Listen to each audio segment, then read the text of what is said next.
Amazônia é um mundo de complexidade. Comporta uma densa vegetação que se espalha por todo lado, até onde a terra se confunde com o céu.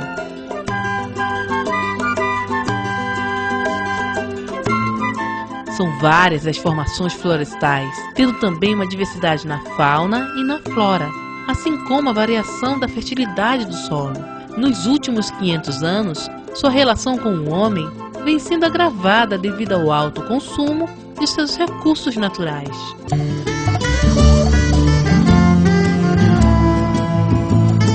A implantação da Política Nacional do Meio Ambiente em 1981, criada para racionalizar e valorizar os recursos naturais com perspectivas sustentáveis, favorece a preservação e diminui a degradação de sua floresta. Outra vantagem é o fato de agora ser possível zelarmos por nossos patrimônios arqueológicos e descobrirmos outra história, contada muito antes de Francisco Orellana adentrar pelo rio Amazonas.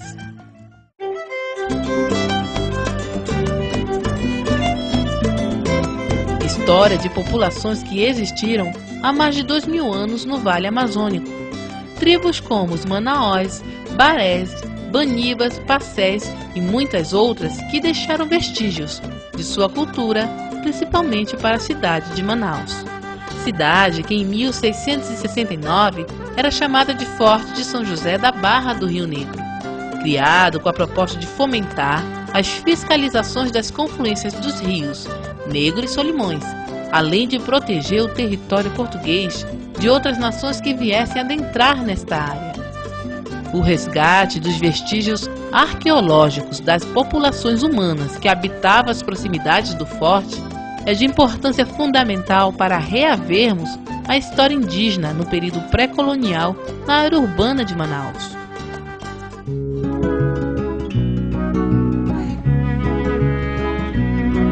Conscientizar e promover ações que favoreçam a interação do homem com a natureza é uma das formas na qual os governos federal, estadual, municipal e as ONGs conseguem envolver comunidades na luta pela preservação do meio ambiente e o patrimônio cultural.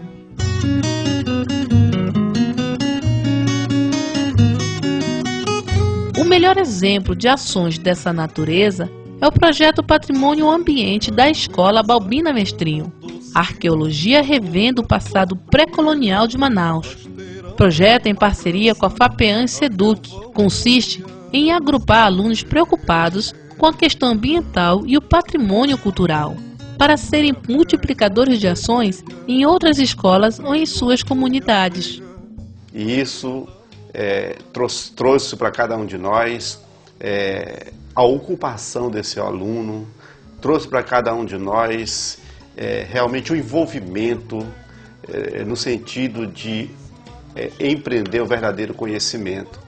Essas ações têm sido trabalhadas, né, e esse feedback, né, tem trazido para cada um de nós resultados significativos no que diz respeito às questões relacionadas ao saber sistematizado. E nós queremos exatamente continuar apoiando enquanto gerenciamento da escola, desde a gestão da participação, desde a questão de ver o ser humano com esse potencial que realmente traz o conhecimento, que socializa o conhecimento, que empreende exatamente ações dessa natureza e que tem trazido resultados significativos para cada um de nós. As aulas são ministradas 2 vezes por semana, com alunos do ensino fundamental e ensino médio.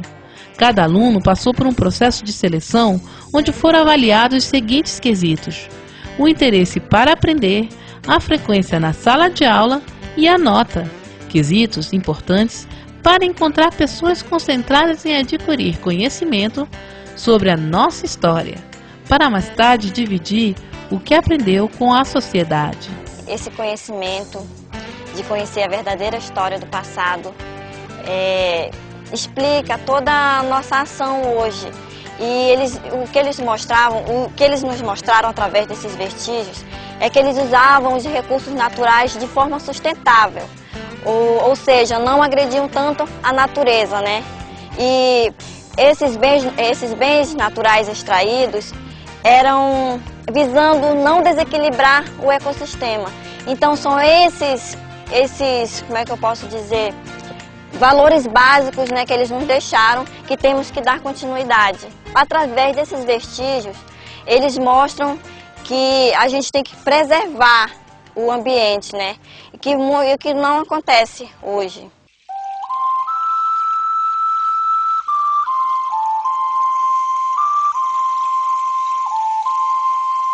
Bom dia. Então, dando continuidade ao nosso trabalho, nós vimos todo um trabalho que foi de levantamento bibliográfico, nós lemos sobre a questão da pré-história da região. Tirar o aluno da sala de aula e trazê-lo para a pesquisa em campo torna-se uma atividade essencial para dimensionar o quanto o nosso patrimônio público, com a falta de iniciativas que preservem o meio ambiente, está sendo prejudicado. E hoje nós vamos presenciar um sítio arqueológico, ou seja, bastante destruído pela ação do homem nos últimos 300 ou 500 anos aqui, à margem do Rio Negro. E esta área aqui foi um assentamento das populações que viveram aqui nesta região antes da chegada do Cabral no litoral brasileiro. Quando o Francisco Orellana passa nessa região, ele vai mostrar que, no seu relato, que havia muita gente vivendo nesse espaço. E essa vivência deixaram artefatos que hoje pode ser presenciado a olho nu. Então nós estamos vendo aqui um pouco de terra preta. E é possível que essa terra preta foi um dos elementos que eles utilizaram para exatamente ambientar o seu estar. Exatamente. Então a terra preta pode ser um dos elementos que contribuiu para a questão do enriquecimento do solo na região. Então hoje nós presenciamos resto dessa população, ou seja, o material orgânico não é possível mais encontrar, mas o material físico como pedra lascada, pedra polida e a cerâmica é possível ver. Então essa área aqui da Ponta Negra foi um grande assentamento do passado e este sítio foi identificado mais ou menos por volta de 1960 por algum grupo de pesquisadores que esteve na região e identificou o sítio. Este sítio está no Banco Nacional de Sítios Arqueológicos e hoje nós vamos presenciar exatamente se ainda há vestígios dessa cultura que viveu aqui no passado.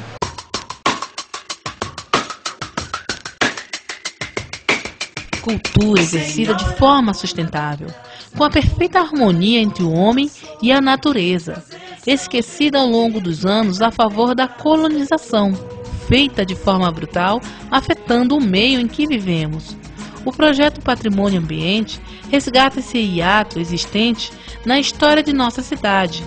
Nessa perspectiva, o projeto objetiva trabalhar a consciência ambiental e desta forma devolver aos alunos a história pré-colonial de Manaus e assim incentivar o trabalho de divulgação deste passado para a nossa sociedade.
E isso trouxe para cada um de nós a ocupação desse aluno, trouxe para cada um de nós realmente o envolvimento no sentido de empreender o verdadeiro conhecimento.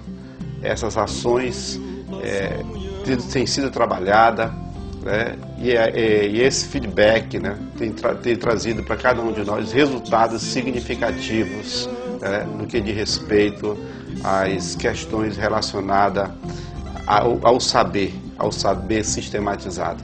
E nós queremos exatamente continuar apoiando enquanto gerenciamento da escola, desde a gestão da participação, desde a questão de ver o ser humano com esse potencial que realmente traz o conhecimento, que socializa o conhecimento, que empreende exatamente ações dessa natureza e que tem trazido resultados significativos para cada um de nós. Esse conhecimento de conhecer a verdadeira história do passado explica toda a nossa ação hoje. E o que eles nos mostraram através desses vestígios é que eles usavam os recursos naturais de forma sustentável, ou seja, não agrediam tanto a natureza, né? E esses bens naturais extraídos eram visando não desequilibrar o ecossistema. Então são esses, como é que eu posso dizer, valores básicos, né, que eles nos deixaram, que temos que dar continuidade. Através desses vestígios, eles mostram que a gente tem que preservar o ambiente, né, que não acontece hoje. E hoje nós vamos presenciar um sítio arqueológico, ou seja, bastante destruído pela ação do homem nos últimos 300 ou 500 anos aqui, à margem do Rio Negro. E esta área aqui foi um assentamento das populações que viveram aqui nesta região antes da chegada do Cabral no litoral brasileiro.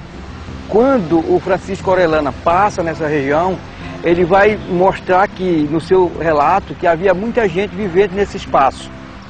E essa vivência deixaram artefatos que hoje pode ser presenciado a olho nu. Então nós estamos vendo aqui um pouco de terra preta. E é possível que essa terra preta foi um dos elementos que eles utilizaram para exatamente ambientar o seu estar. Exatamente. Então a terra preta pode ser um dos elementos que contribuiu para a questão do enriquecimento do solo na região. Então hoje nós presenciamos resto dessa população, ou seja, o material orgânico não é possível mais encontrar, mas o material físico como pedra lascada, pedra polida e a cerâmica é possível ver. Então essa área aqui da Ponta Negra foi um grande assentamento do passado e este sítio foi identificado mais ou menos por volta de 1960 por algum grupo de pesquisadores que esteve na região e identificou o sítio. Este sítio está no Banco Nacional de Sítios Arqueológicos e hoje nós vamos presenciar exatamente se ainda há vestígios dessa cultura que viveu aqui no passado.